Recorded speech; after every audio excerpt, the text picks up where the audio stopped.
Well, I've got to say, this is one of my most favorite anticipated interviews I've done yet. I was talking to a friend a couple weeks ago, and I mentioned that we just got back from climbing Mount Kilimanjaro, and she says, "Oh, well, my friend from high school actually did that when we were in elementary school," and it was kind of funny. I was like, "Oh, sure he did," and then.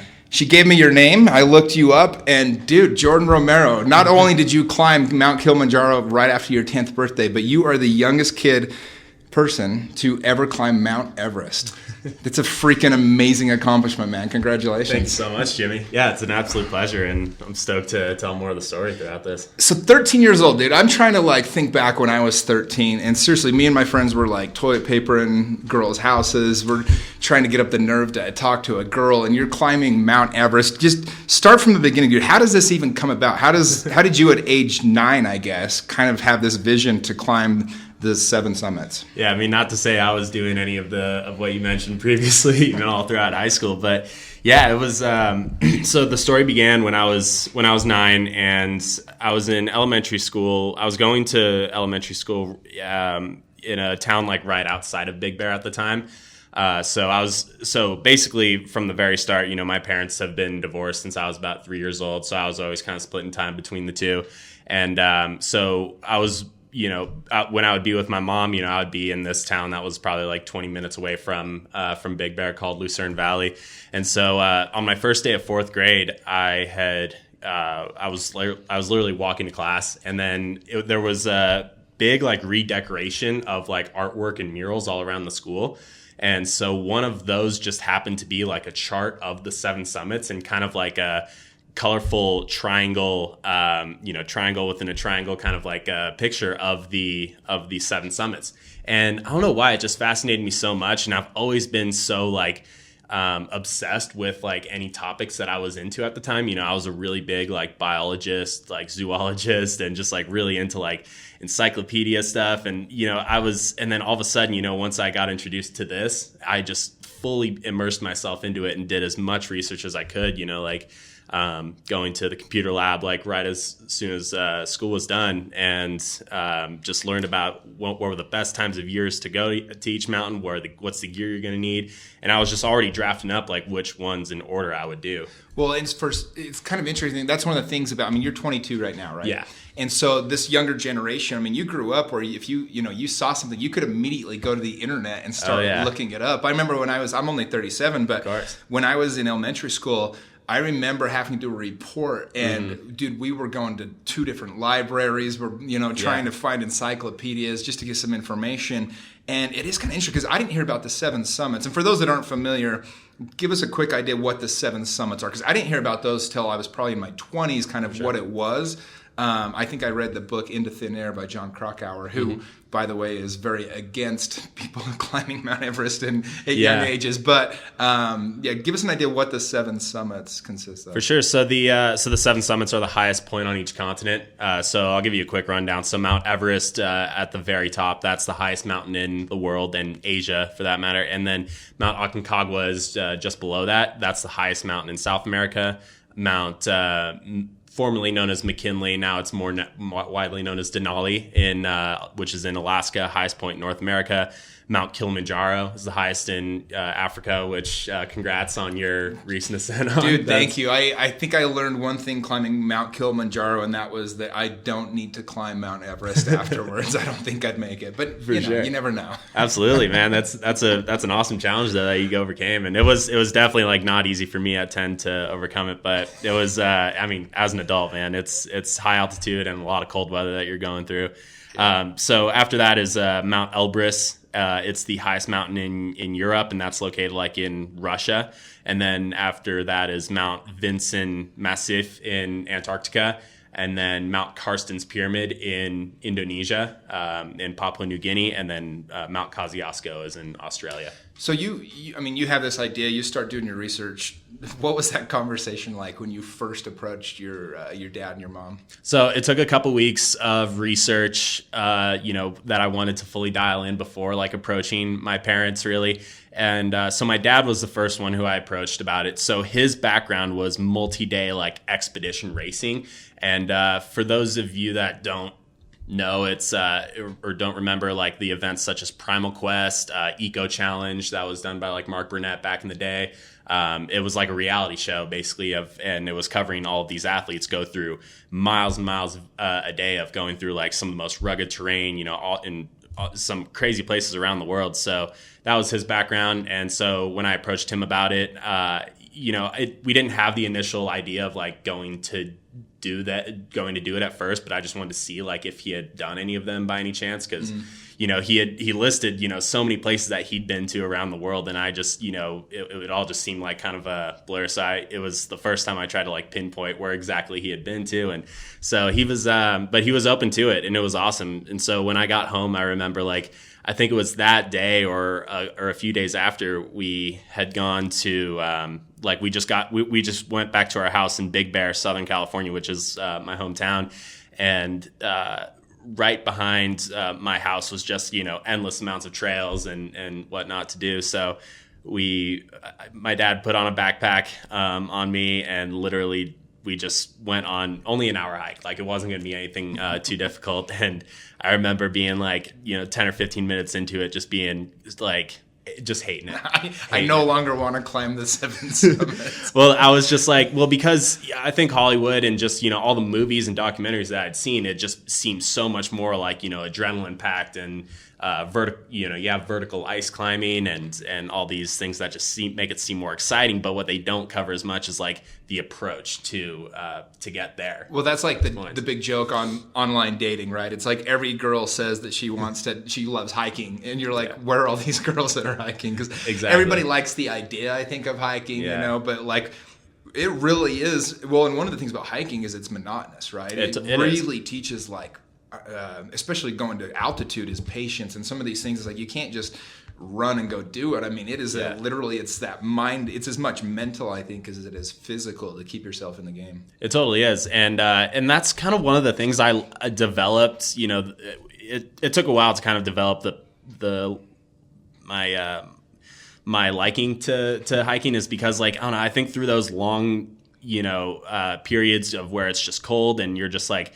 And where it just seems monotonous, you have a lot more time to like kind of think through things in your head, I think. And, it was good and bad in a lot of ways. Sometimes my thoughts would just kind of turn negative because then I'd, think about a lot of the, the not so good things going on in my life. And then there's parts where, I just can like, and in a way I've learned to, while I'm hiking, to just think about, what can I improve on in my life, or like what's going on that's wrong with it. And I don't know, it's a good time to just kind of like, put away my phone and just focus. Well, that's one of my favorite things about hiking is we live in a world now where everything is so busy, right? Yeah. And you're always at the attention of technology and things like that. And like climbing Mount Kilimanjaro, we didn't have cell phones for 5 days. And, running 2 businesses that I do now, doing all the things that I do, like going 5 days without your phone, like the idea of that to me at first was super stressful, but like that was the gift of the journey, right? And it was funny because a couple of guys got service at one point,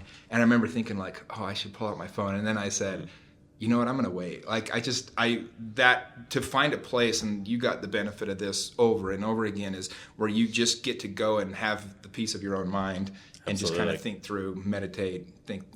Absolutely. Well, and at that point, I remember like, there weren't really iPhones. I mean, this was 2006, if I can remember correctly. So yeah, iPhones definitely weren't a thing. I think like the year after, or 2007, 2008, the first one came out, and I didn't even have a phone back then. So it was just something I didn't even think about. But I'm sure for my parents, who had like Blackberries or whatever, it was a little getaway for them too. But so you start hiking in your backyard or whatever. And so at what point did you guys decide? Because Kilimanjaro was first, right? Is that because that's the easiest? Yeah, in a way. Like after doing a bunch of research, I concluded that Kilimanjaro was going to be the first one that we were aiming for. And so when so after doing that, and then kind of just getting into the flow of hiking and just kind of getting used to like kind of what to expect more, we decided later on, like, so growing up, I was traveling quite a bit, and what we did sometimes, we did kind of like a spin the arrow type of thing where we had like with my family, you know, we had 3 individual decisions, and then we all put them on a board and just kind of like spun this arrow to see where it would land, and that's where we would go. Dude, you sound like you have like the coolest parents of all time. Like, they were. What a gift though to have a dad that like valued, right? Like your vision and your dream as a kid too. Like so many parents, I can only imagine, would just throw that immediately out. Like exactly. Seriously, I kept thinking about that. I was like, to have parents that believed in that goal, because people come with, you know, all the time they have goals and the big visions, and people just want to smash them down. I mean, yours was like insanely large. Yeah. You know, you want to climb the 7 summits,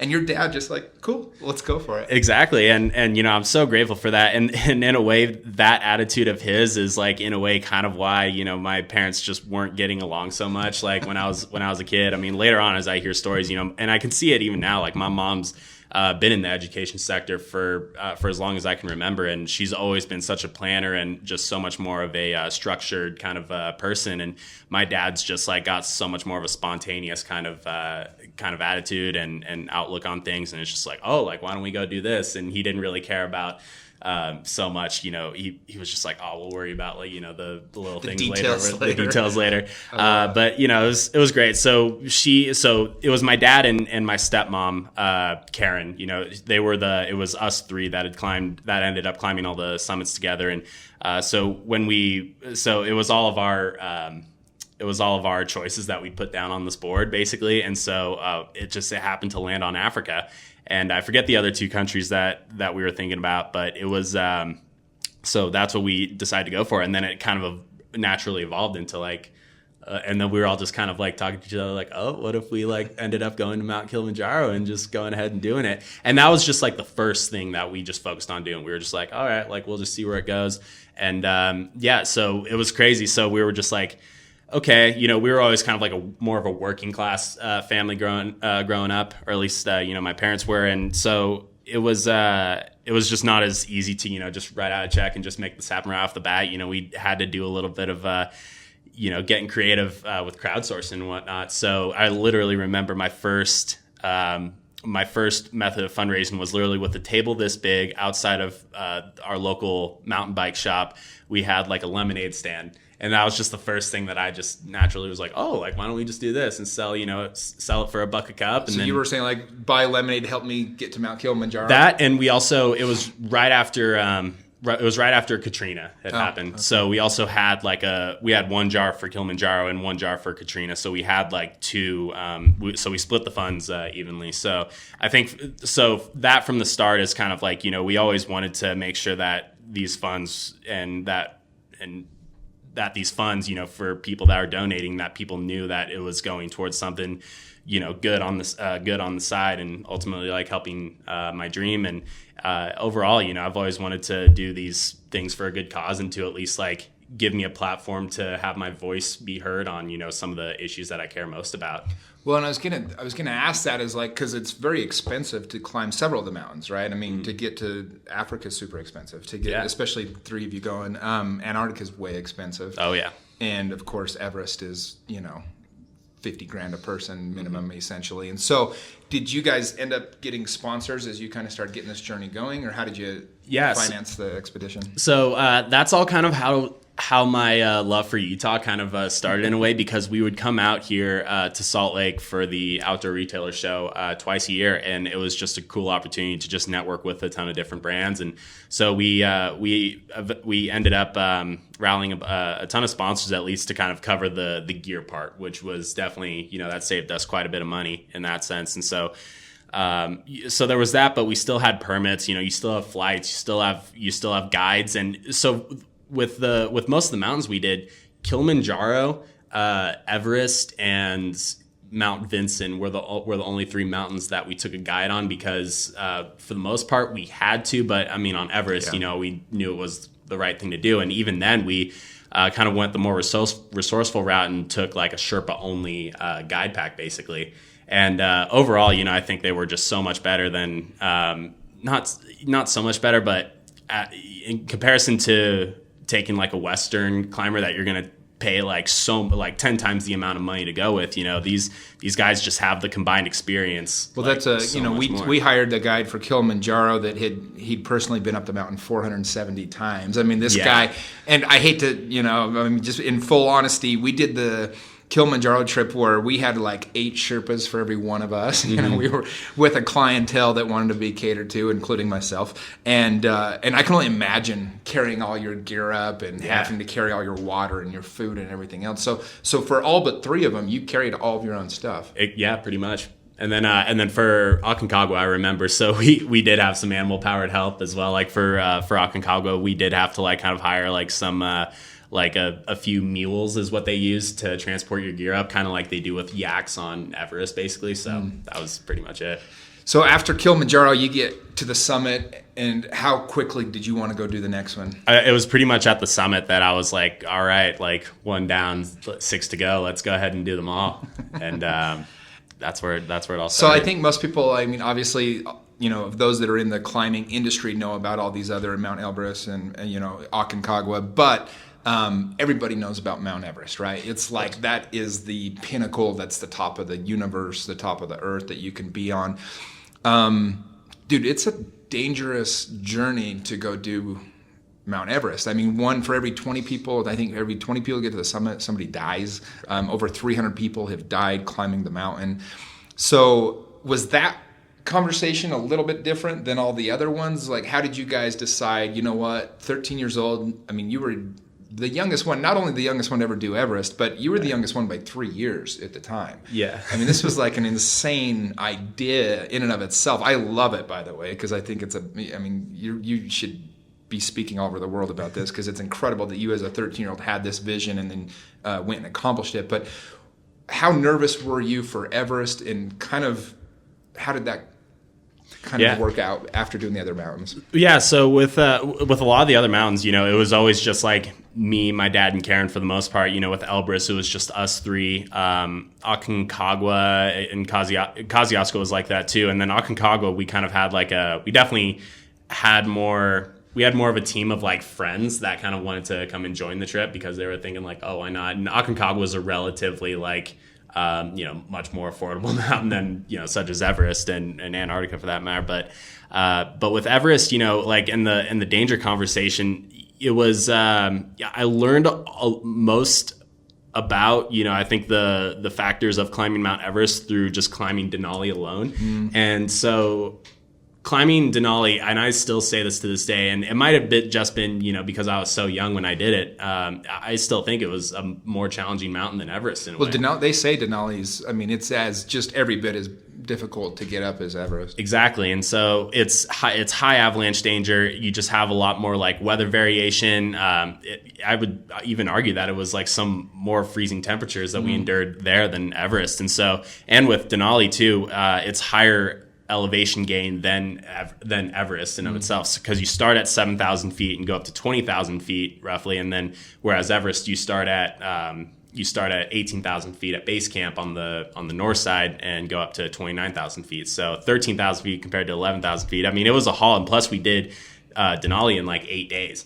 Versus Everest, which we had a lot more time to just kind of acclimate and whatnot. So Denali was way more intense. And so after Denali was done, though, I feel like, us as a team, we felt so much more prepared to take on Everest. Well, and your dad got a lot of criticism, right, for taking you to do this. Mm-hmm. What were people, just the safety factor, or why were people so up in arms about it? Yeah, so I think there's a couple of things about that. I mean, yeah, there was the danger factor that I think the more widespread public, just was so much more concerned about. They thought it was just like such a reckless thing, for my dad and Karen to be doing this. And in a way, I think that everyone who just like knew me from the beginning, especially in Big Bear, and like knew who I was and knew that we weren't like, this rich family that was setting out to do this. It was, it's a lot of like conclusions that most people will tend to jump to, especially like, you know, if you're watching the stuff on CNN or wherever and you're just like, oh, that's so stupid to do. Because I remember like at the time when some stupid rich kid wants to go climb them. That's what they're thinking. Exactly. Right? And I'm from California, so that doesn't help. They jump to more conclusions. So, you know, they and I remember at the time, you know, coming back from Everest, you know, it was literally me and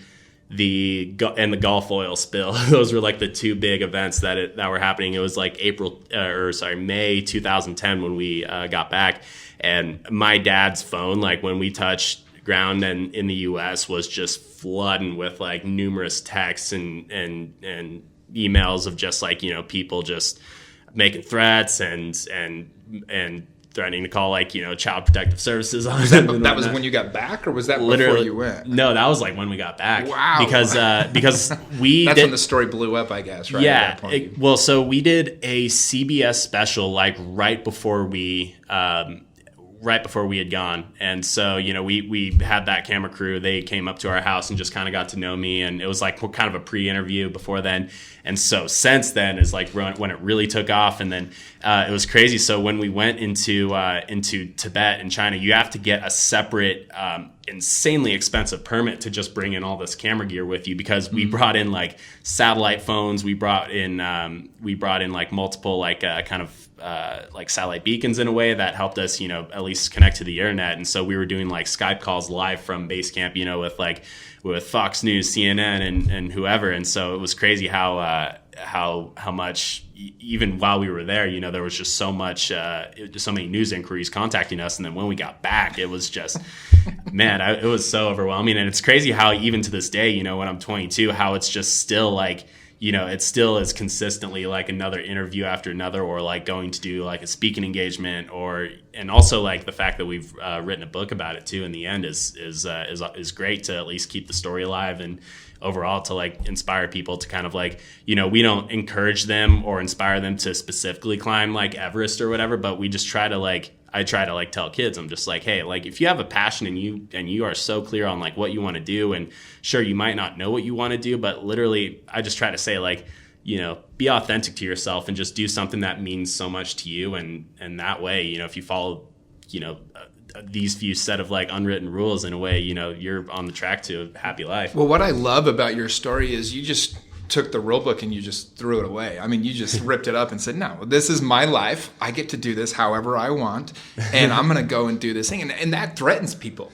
And I think that's why you guys probably got so much negative publicity is, you know, when you start doing things different than the norm, different than the average people. I mean, so many people are just going through their life, this monotonous, boring life. I loved one of the interviews I heard your dad, you know, they were like really getting after him about how dangerous this was. And your dad's like, no, taking your kids to fast food restaurants every day is dangerous. Because that's going to kill a lot more people over the long run than climbing Mount Everest. Yeah, that was a pretty funny statement that he made at the time. And I think a lot would agree in a sense. I mean, you know, there's a lot of parents, you know, that obviously like, you know, simply don't know better and whatnot. But then if there's like parents that are knowingly knowing the risks and like still bringing themselves and their families to those, then it's like, okay, what the heck? But, you know, and there's so many risks in everyday lives that, you know, people just don't know about. I feel like, you know, even when I'm in the car, like on the freeway, I seriously like get scared sometimes. I'm like, crap, like, oh, I think the two times I've been the most scared that I was going to die, I was just driving in a car and somebody else is driving and you're like, okay, this guy is going to kill me. Like, and it is one of those things where, I don't know, that's why I wanted to interview you so bad, is just like, I'm kind of think the same way where I'm like, look, there's honor in dying climbing Mount Everest. To me, I don't want to die, but it's like, you can die at any moment. So you can't live your life trying to avoid risks. Exactly. Right? You live your life at the fullest. And most of the time it's going to work out. And even if it doesn't, you're going to be able to look back and at least know that you gave gave a life worth of living. I mean, at the end of the day, you know, if I were to die kind of doing something like in my everyday life, you know, that does involve, you know, going, you know, in the outdoors and whatnot. If I were to die doing that, that's not the most preferable way for me to go out in that sense. But I don't know, that's a sensitive topic, especially like for my mom, you know, like she was. Yeah, and my mom, you know, she really told me, and even after the climb, she was like, you know, she had a talk with my dad, who, you know, just they've had rough patches, you know, as I grew up, and you know, she was just making sure, like, you bring him back alive, basically. Your dad had a lot of pressure. In a way, you know, taking you with all this negative people thinking that you shouldn't. And obviously, your mom was probably terrified the whole time you were gone. And it's not a short journey, Everest. I mean, what is it, 50 days? Exactly. Yeah, it was. Yeah, roughly 50 days. I mean, that's a long time, right? And so, like, your dad, bless his heart, had a lot of pressure to make sure. And that's one of the things that probably made you feel confident. Is like, look, my dad knows the risk. My dad knows what's going on here. And that's what my mom knew too. Like, my dad and Karen, just through like all of their years of expedition racing, and my dad was also a life flight paramedic for a while, and you know, doing EMT and specializing in high altitude medicine as well. You know, we just make sure, you know, it's not a reckless choice that we're making and whatnot too, and it's really just about like, you know, like managing the risks and being able to kind of mitigate these as you kind of go along, and just, you know, always being consistent with, you know, checking in with your team and making sure everyone's all good. And so we did it like, we if anything, we overdid it. You know, we had this medical kind of checkbook, and every couple of days we would always just check in with each other, like, what symptom are you feeling, any of these symptoms? And, you know, it was kind of like, okay, if these add up, then you have, you know, possible slight risks of like edema, which is you know, where your brain's water starving in the from brain exactly. Right. Yeah, your brain's like kind of starving itself from oxygen. And so it's you know, we were always just so on top of that, making sure that whether it was that or any freak accidents, kind of like the avalanche that had happened on Everest, you know, that we were just going to make it out as quickly as possible and safely, for that matter. And you know, we were just so tight as a team, and that's the good thing too, is, you know, a lot of Everest expeditions or mountaineering expeditions, they go with multiple, like dozens of team members and whatnot, and we kind of saw that. And I mean, we didn't really have an option to do that, because, you know, those were the people paying the most money to go do these climbs. So with us, it was literally us and 3 Sherpa guides and one cook and his assistant that were at the base camps, you know, that stayed at the base camp and advanced base camp. But for us who had summited, it was myself, my dad, Karen, and 3 Sherpa guides. And they were just, it was so awesome to, you know, get to know them through that way. And, you know, we just developed such a tight trust with each other. So the Everest itself, you said you had these people at base camp, wherever. Kind of walk us through, what does the actual hike look like? How long does it take you to get from start to base camp? How long are you at base camp? Yeah. And then give us that final stretch, what that looks like. Man, so, I don't know where to start, man. So, I mean, we're at our house, you know, for example, and we have about almost like 2,000 pounds of gear. You know, this is the most we had ever packed. And we started packing for this expedition, like, at least 90 days in advance. And I remember what the house was kind of looking like. We had so much gear kind of scattered around, and, you know, we were just trying to organize it all. And then, so from there, you know, we flew out of LAX to Kathmandu with a few stops in between. It was about a 2-day travel to get there. And then once we got there, we had met up with our logistics crew and the Sherpa Adventures guides. Big shout out to them. They were just so awesome to work with, and just some of the nicest people. And most experienced, some of the most experienced guides as well. So we met up with those guys, met up with our Sherpas. We did kind of another like gear layout and everything, you know, especially, you know, with food now in the equation, we had to factor all that in.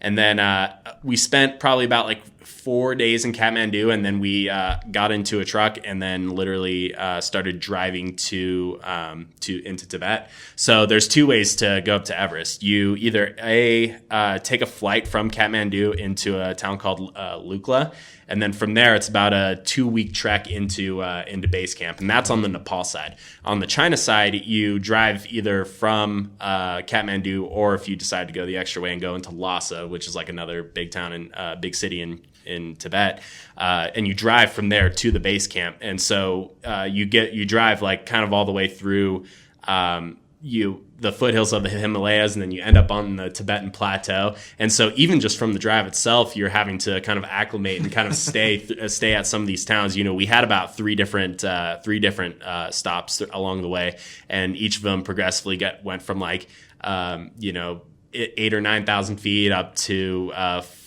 13,000 feet was the next one, and then finally the last one was at like 16,000 feet, and then so the base camp of Everest was at 18,000 feet. Well, and I'd never been in altitude before I did Kilimanjaro, and I mean even the slightest like overexertion Yeah. of energy, it takes. I remember I was helping, one of the guys we were with for about 2 minutes was all, and my heart would not settle down. It was beating out of my chest where I could literally feel it in my face and my legs. Yeah. For about 3 hours, I was like, I'm going to have a heart attack right here on the mountain. So if you've never been there before, it's hard to explain, but I mean, it's a real.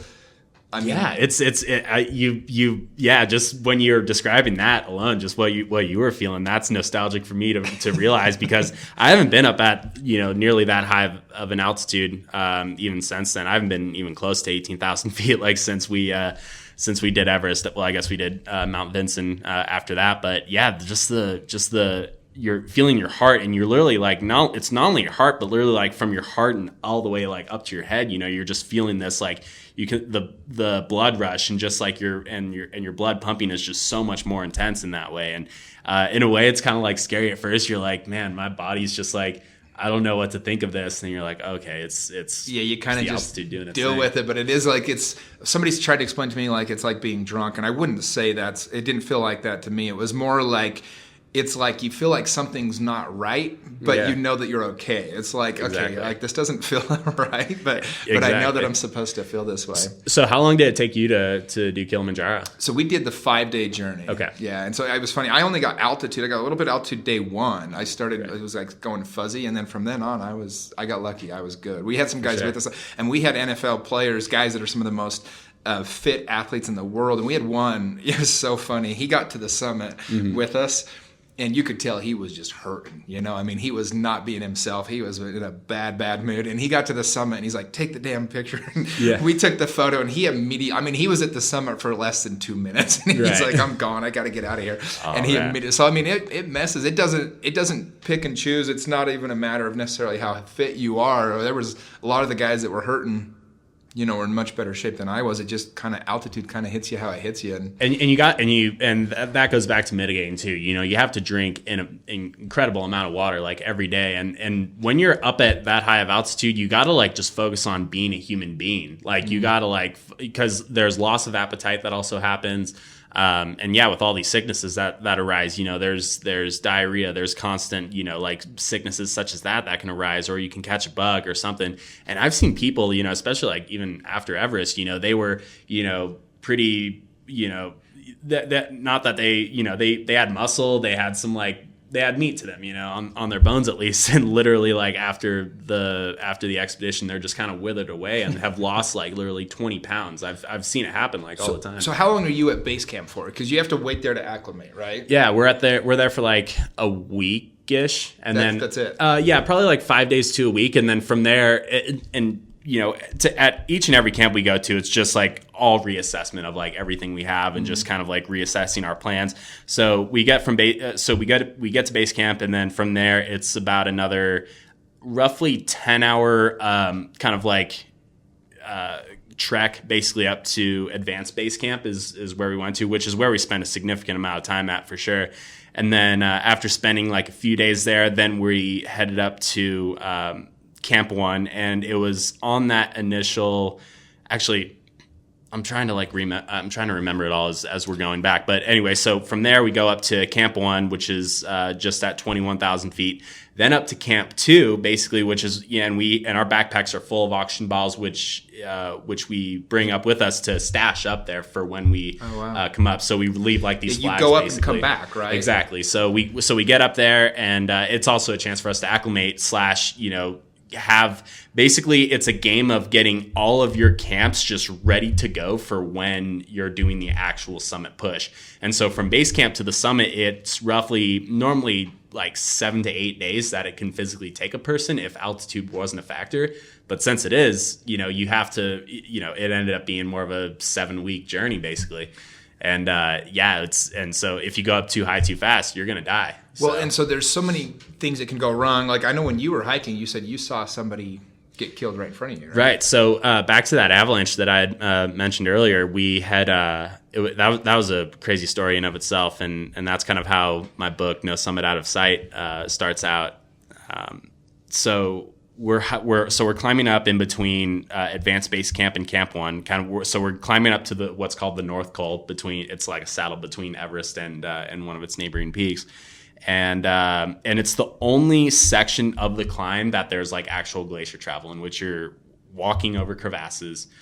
Is that where you see they ladders. Put the ladders down and everything? Exactly, but it's on a much smaller scale than what you'd see like on the Khumbu Icefall, which is on the Nepal side. And that's like kind of the bigger reason why we avoided going on that side, was because there's just less chance of like risk mitigation, I think, on that side. So that's why we did the north side, because it's just, it's not any less dangerous, but they're more manageable. You got high winds, and so through that section alone, that was the only place where we were kind of holding our breath. We were just like, all right. And so I remember that day, it was really warm, and up in these mountains too, especially like, with the surrounding glaciers and whatnot, and the sun just beating down on you. And if it's a clear day, like the sun can get really intense. We're down to, our bottom 2 layers basically, and we're climbing up, and we get to this really sketchy zone in which there's a massive serac that's which is basically like a big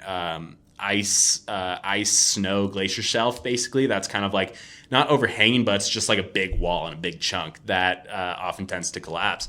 So as we were kind of going through this we were kind of traversing across like this this bowl in a way, and it's kind of hard to describe, but basically we're traversing kind of underneath this thing.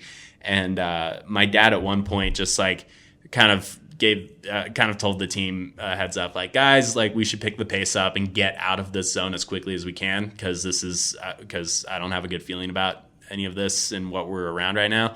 Because even as the sun was beating down, like we heard, like even throughout the whole way, like we just heard like these big like booms and cracks kind of like in the ice, and that's just like kind of what they do with all the snow melting. And so as we got up, probably about another couple hundred feet past that, we had also crossed paths with this who ended up being like a Hungarian climber who was climbing down. And so we were just simply crossing paths with him, and then also I think another teammate of his who was a Spaniard, and we just simply said hi to those guys, and it was basically saying like, oh, like happy trail. It's kind of the thing of like happy trails or whatever. I forget what it's called in Nepal.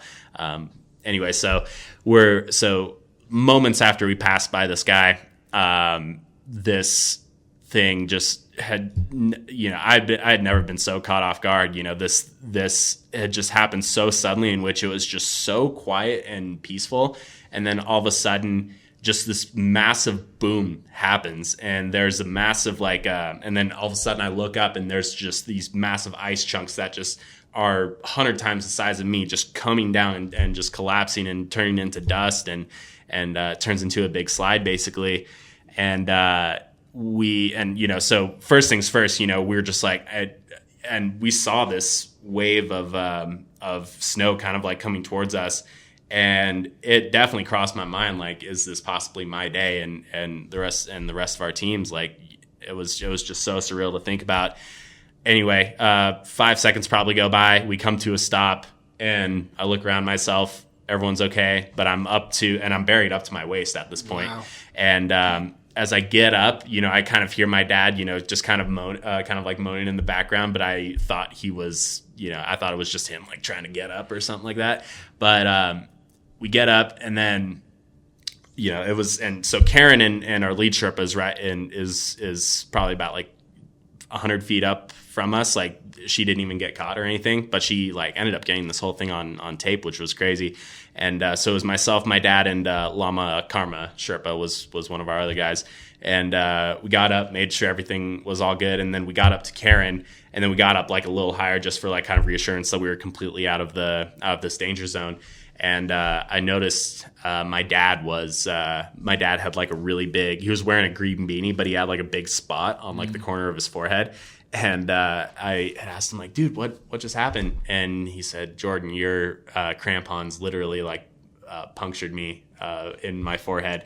And he also showed me his legs, and literally there were like 2 holes in his pants, and I had punctured like both of his thighs with my tumbling down the mountain, and you happened to hit him, like kind of sliding down. It was sliding, yeah. So he was right behind me, and then the fact that I was kind of like making the upward movement of getting out of the snow, I think that also put like more pressure on him.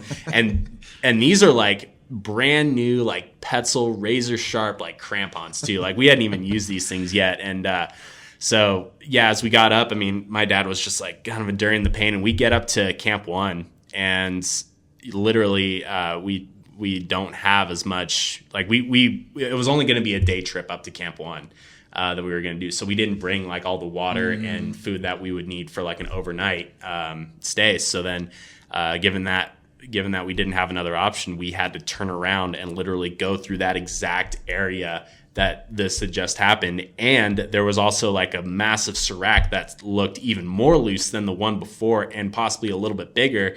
And that looked like it was ready to collapse at any moment. So when I went through that probably 200, 300 foot like field in a way of this slide field, I'd never felt so vulnerable. I was just so like my heart was in my throat at that point. I was just walking through it and just so scared, and just so like I just never felt so like vulnerable, I think. Did you know that those other people had been caught in it and had passed away already? Yeah, so when we got up to the rest of our team, right after it had happened, we noticed like right behind us that one of the I think it was the Spaniard, the first guy that we had crossed paths with, there was a rescue team getting him out, and so I think he had like a dislocated shoulder or something, and ended up having to call the expedition quits. But then the other guy who we passed by, no one ever found him, and to this day, I believe he's still up there and buried. And that was really surreal for me to experience at the time, and especially being 13.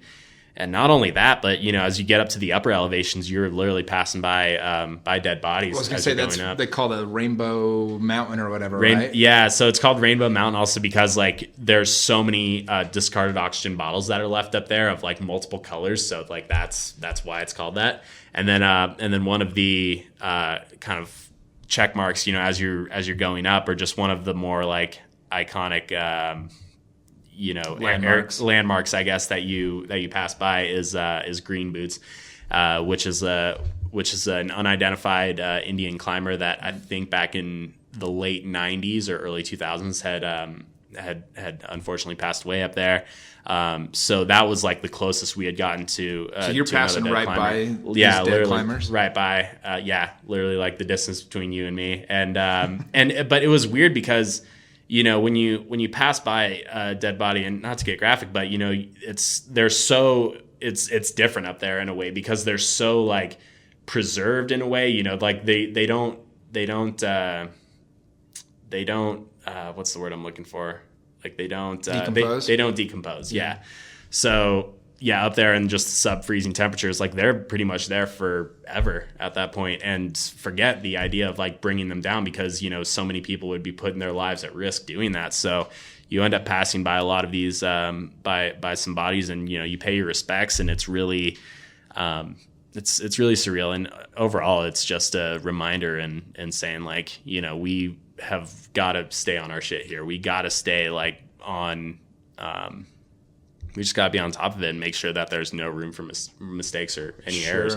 Well, so the final climb, the final summit, because I know in Kilimanjaro you start at midnight and you go up or whatever, and it took us about 9.5 hours, which is longer than most. But what does the final summit look like for Everest? What does that final night or day? Oh man, that was crazy. That was almost about 24 hours. So we started at Camp 2. We kind of had this approach of like starting at Camp 2 and kind of roughly skipping over Camp 3, because Camp 3 is like, you would only sleep there for probably like 4 hours max. It's kind of a pit stop for rest at that point. And so that's kind of what we did. We started from Camp 2, kind of made our way up, and we started at about 5 5:30 p.m. the day before. So that's when we fully started. And then as we got to Camp 3, you know, that's just kind of like where we pitched a tent. You know, we changed out our oxygen bottles, kind of refueled and everything. And then we just simply kept going on and upward. And so most of the ascent as you get up to the summit is in the dark. And we aimed to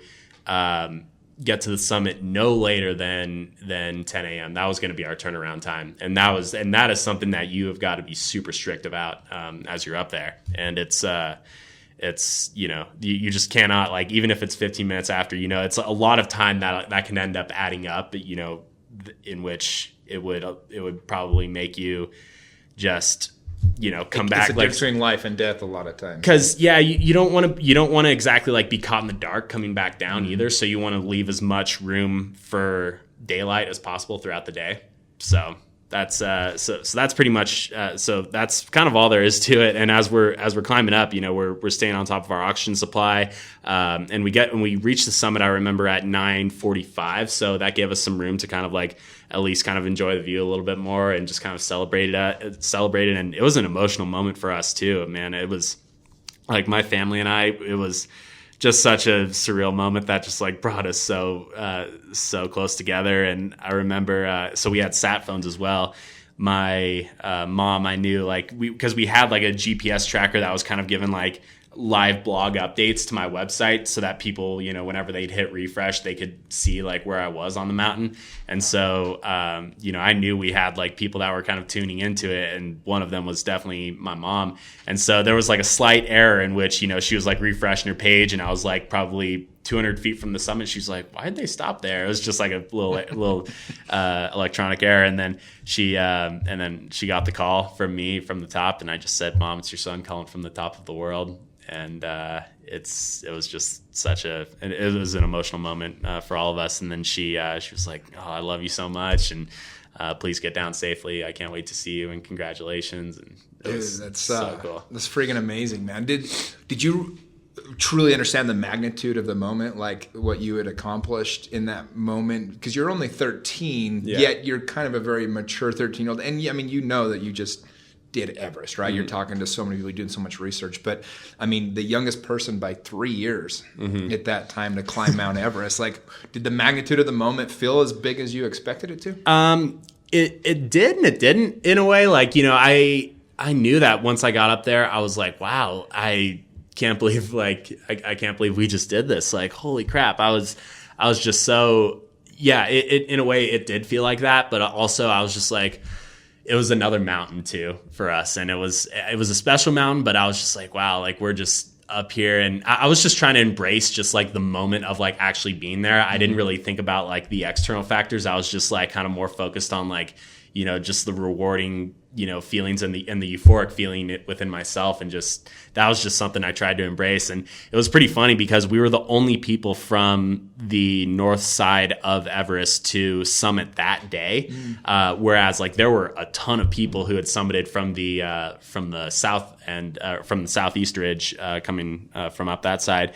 And it was kind of funny when we kind of met with some of the other guys and told them like how old I was, and they were like, what the hell? Like they were just so like, it was crazy. And then I also I remember meeting a Sherpa up there, and one of the guys was like, yeah, and this guy right here, it's his 18th time up here. I was just like, yo, that's insane. Like anyone who's done it like more than twice for that matter, and honestly, props to you. Like it's an incredible feat. So I mean, you accomplished that's like a life goal, right? And you've accomplished it at 13-year-old. So obviously you went and did the 7th summit after that, and the 8th summit, which is kind of like Australia and Indonesia is kind of the same. So right? the 8th summit we did was in Indonesia, and that was the and so there's like two different lists. So there's the Messner list, and then there's the Dick Bass list. Dick Bass was the founder of Snowbird Resort up here. He was also, I think, the first guy to climb the 7 summits, but his list was having like Australia's highest point at the very end, whereas Reinhold Messner did it with Mount Carsten's Pyramid at the very bottom, because that's the highest mountain on like the Australasian continental plate. So technically, I guess that makes it the 7th summit, but we did them both just to kind of avoid any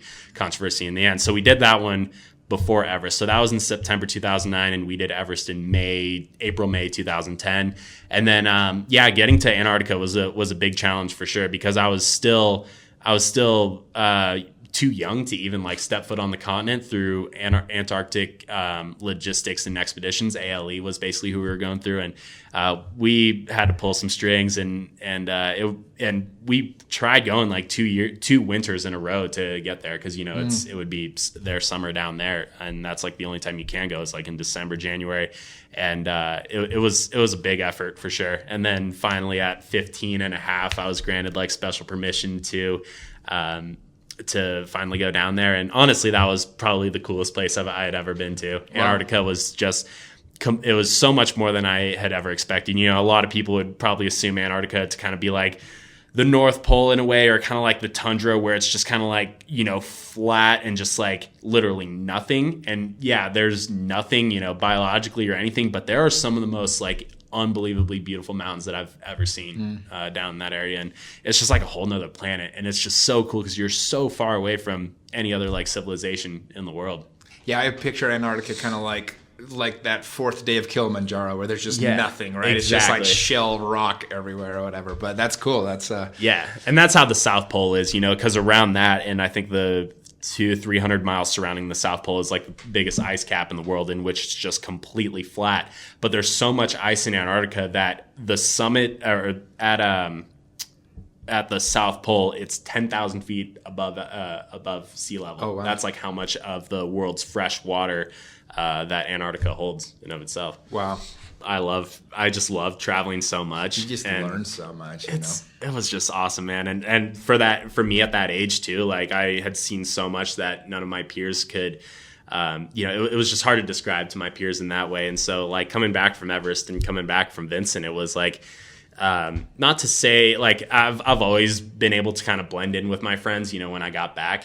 But it was just hard to kind of relate to them in that sense, to be like, guys, like you wouldn't believe. Well, I was going to ask you, like after you accomplished such big goals, was it hard to just go back to normal life again? It wasn't like amongst my friends. It was pretty much like right back into kind of where I started. I mean, there was definitely a little like slight temporary like popularity in that sense, but I knew like deep down a lot of kids just like, didn't really give a shit because, they didn't before. And so it was just like my core group of friends, who, nothing really changed. That's one of the things about life is you think like, once I do X, my life will be this. And it's just not how it works. It's like everyone has their own lives. They have their own things going on. And it is amazing when we get inspired with these moments of inspiration. But I think they can be pretty fleeting. And so it's important to always like have the next thing, or you just always be wanting, being content with where you're doing and being able to appreciate, like you said, when you're at the top of Everest, when you accomplish these goals, but also understanding that like ultimately you've got to kind of get at peace with yourself. Otherwise you can do anything. It's not going to bring you happiness. You have to kind of find that within. Well, for you, so I guess how did you get yourself, back to, motivated for what was next? I mean, you just accomplished, you became the youngest one to ever do the 7 summits, the youngest one to ever do Everest. What did you do next to keep yourself, pushing yourself? And yeah, for sure. So that, I think the next big kind of challenge for me was in a way like I had so I've always been a skier growing up, and I still consider myself like a skier first above like pretty much everything. And so after that, I kind of thought like, dang, like, okay, now I'm going to like get to ski as much as possible and get as good as that. Get as good at that as I can. And it's also a great way to like kind of, do something cool with my friends, in a way, and be able to kind of like relate to them through that, and to just kind of like always push each other through that. And like with climbing, it was awesome, but like, I was always surrounded by adults, through that. So that made me kind of mature beyond my age standards, basically, which was great. I think in the long run, it's brought me some incredible opportunity for that, and to, be able to, easily like work with, sponsors and other companies and whatnot, and media. So it was, so skiing was one. And then, yeah, and to kind of give like the full inside scoop, there was definitely like some family tension after. I won't go like too deep into it, but it was just a lot of it just seemed like there was some trust that was kind of like being played around with, I think, like, you know, especially like between my dad and Karen and even my mom. And it kind of drove me crazy too. I mean, like, even when I was growing up and, you know, being the kid of divorced parents, and my mom also had like a second divorce, which was almost even worse than between her and my dad. And, you know, there were some points in which it was just like, you know, you feel like your limbs are being stretched apart. And the worst part is, you know, when you're like kind of the messenger between your mom and your dad, basically. And for any parents out there that are having divorced kids, and, you know, do not put them through that, honestly, because that just makes their life a living hell in that way. And it's just so anyway, a little bit of that was just kind of going, was just kind of going south. And then so it was after Mount Vinson, you know, that there was just more things just kind of happening, like between like my dad and Karen. They eventually split up when I was about 16 years old. And so Karen was honestly like, you know, she's such an important figure throughout, especially all the Seven Summits, because, you know, here you have my dad, who's a really like, he's very idealistic, you know, he has like these awesome visions, but, you know, she was the one that, you know, really was the backbone of it all. Like, you know, she had incredible attention to detail and just kind of gave us like all the rundown on everything. And, you know, I always felt that empathetic to her. You know, she was just such a kick-ass woman, and honestly, you know, she's just an incredible athlete in of herself. So after that happened, you know, it was just a lot of like, you know, without her in the equation, it was just not going to be nearly as possible. And so from here on out, you know, especially since then, I knew that I would have to kind of take it upon myself for the most part to kind of do any future expeditions or fulfill any visions that I have. And I don't know, like, skiing has just always kind of worked out in that sense. You know, I'm at the point now where I'm like, you know, I'm not paying for skis anymore. Also, big shout out to Armada Skis based in Park City, Utah. They are honestly the best company, and thank you guys so much for everything you've done. And, you know, since then, you know, I've always been,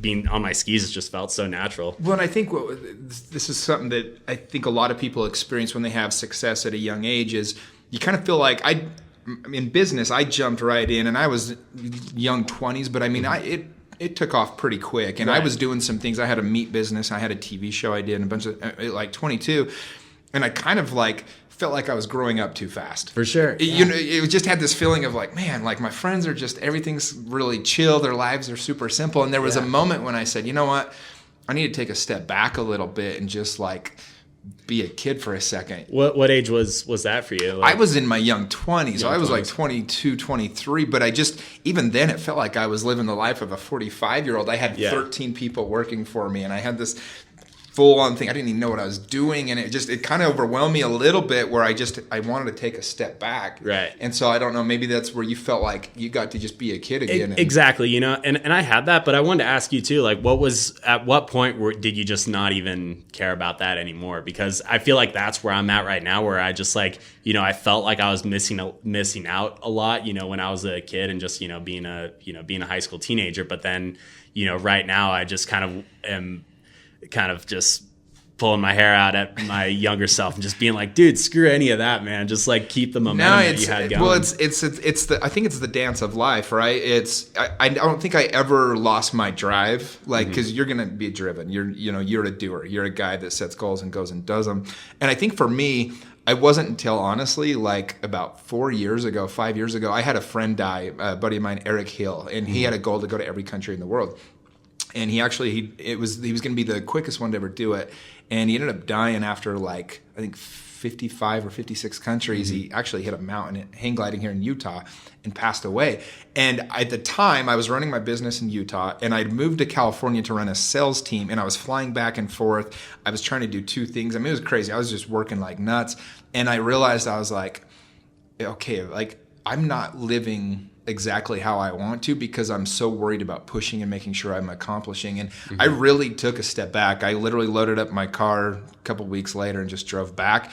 And I started organizing my life around what I wanted my life to be. And then I figured out how to work in between there.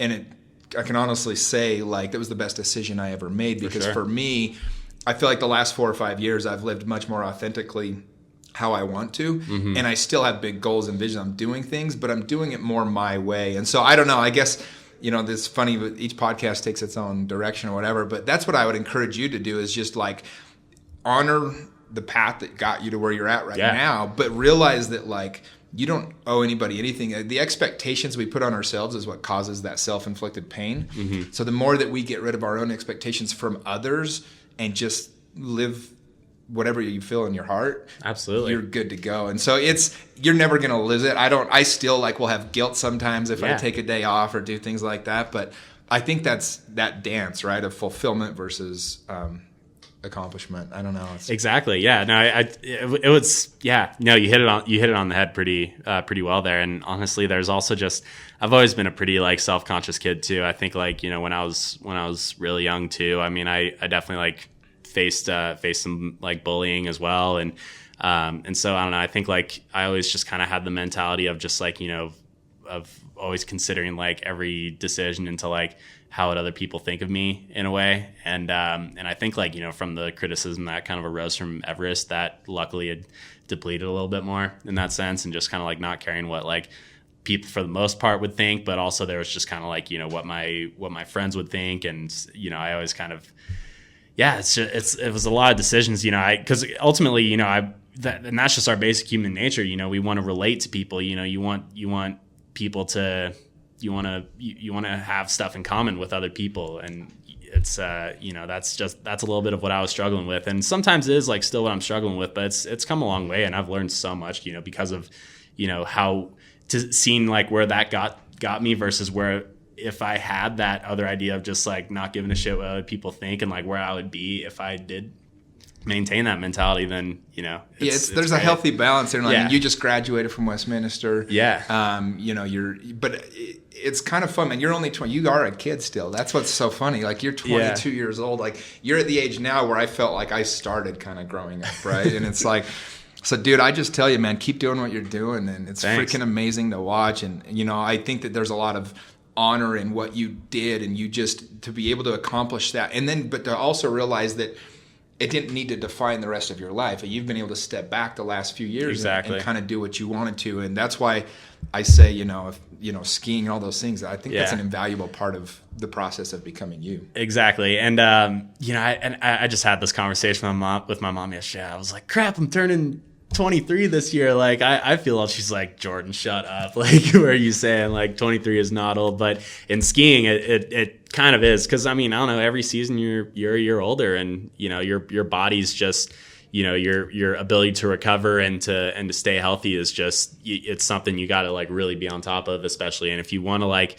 as long as you do that, you can do the stuff you love forever. If you're doing like any action sports, I've never been a person, that was following like much, football or anything growing up. My dad was like definitely big into like UFC and basketball kind of growing up. So that's just what I naturally like paid more attention to. But like action sports is like, I was fully tuned into like every X Games and everything in that. And it's awesome, man. And it's kind of crazy to see like, where climbing is even nowadays, because it's something I always like revisit and just kind of like see what's going on like Mount Everest. And a lot has changed, man. It's definitely not the same mountain that it was kind of before. And, it had a few rough years, especially like with, the earthquakes hitting Nepal. And then there was a massive avalanche that killed, I think 14 Sherpas. Yeah, I think 50 something people have died since 2014 or something like that. Exactly. And it's crazy. And, since then, that's where like the rising tension has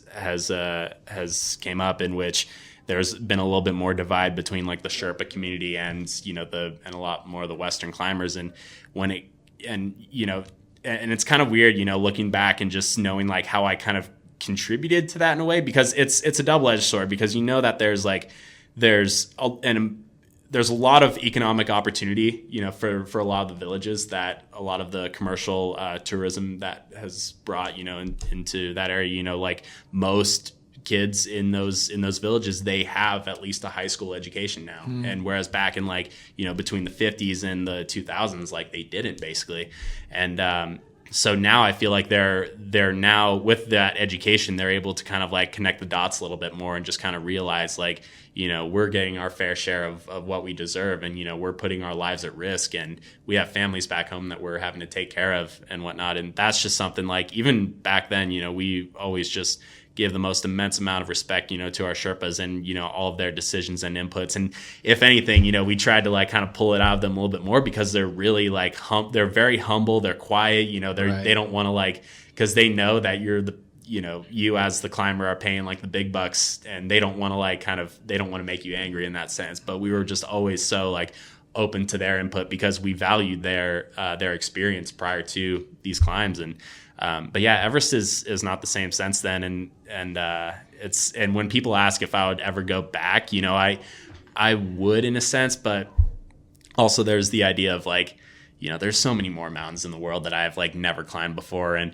also, like, through climbing the 7 summits, I can tell you, like, if it's winter and if there's snow on the ground, especially, like, I am not walking down another mountain again, because that was probably like the least favorite part of it all. So that's why like ski mountaineering is just an increasing passion of mine as well, and just being able to like do ski descents around down some pretty awesome mountains. And the Wasatch here has been awesome, man. Like, moving to Utah has been such a good move for me in terms of like the accessibility and like Big Bear was great and all, but here it's been absolutely endless. And the community too is awesome, because Big Bear didn't have that. It was a very small percentage of that community that was actually like into outdoorsy stuff.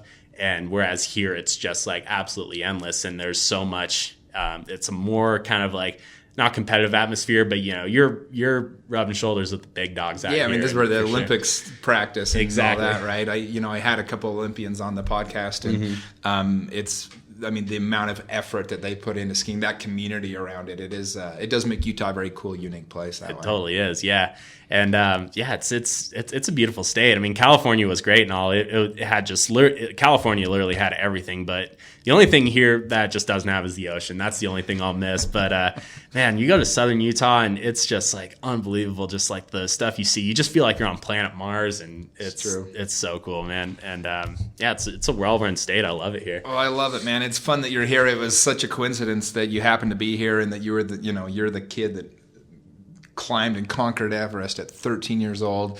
I guess the last question I'd ask you, I know that when you speak, you talk about conquering your own Everest. Mm-hmm. What advice, or what would you tell kids that are 12, 13, 10 years old that have big dreams, and what advice do you give them? Yeah, so with some of the lessons I've learned along the way to any kids, kind of around that middle school era. And I know how tough it is for you guys, at that age, and just like what you're kind of going through, like even within your body and just around your schools. And middle school is like, that was rough. Like, yeah, 8th grade's the worst year of my life. Oh, it sucks, man. Tough time. 7th grade, yeah. 7th, 8th grade was the worst. Kind of a little bit of freshman year, but just ultimately, just don't be so concerned about like trying to fit in. And I know that right now it matters a lot, but in the long run, man, just be you, like be authentic, because that's just such a highly respected trait for anyone to kind of to be that. It's just like, have respect for yourself and be authentic and true to yourself. And if you have something, like don't give a shit what other people think. Just go out and do it, and like do your research, because the amount of work that you put in, it'll show at the very end. And there's going to be times where it's rough patches. And believe me, I had times like throughout the climbs where I just was asking myself, what the hell am I doing here, man? I did too, on just one mountain. Exactly. Yeah. I'm sure on Kilimanjaro, you're just like, fuck this, man. Like it's rough, man. And believe me, I said that a lot. Like, dude, this sucks. But but in the end, man, I think looking back and having a story to tell and being able to do that to inspire others to do great things is awesome. And and especially for any kids, for any kids around that age too, I think it's really good to start thinking of I think solutions too. Like, if you really want to be a part of making the world a better place, whether it's joining the environmental movement, or like doing social justice, or anything along those lines, or there's so much out there to do. And honestly, like, I really wish that schools would be a lot more like kind of solution based, would do a lot more like solution based projects and whatnot. So if you got like friends of yours and you guys have like a vision to collaborate and do it together,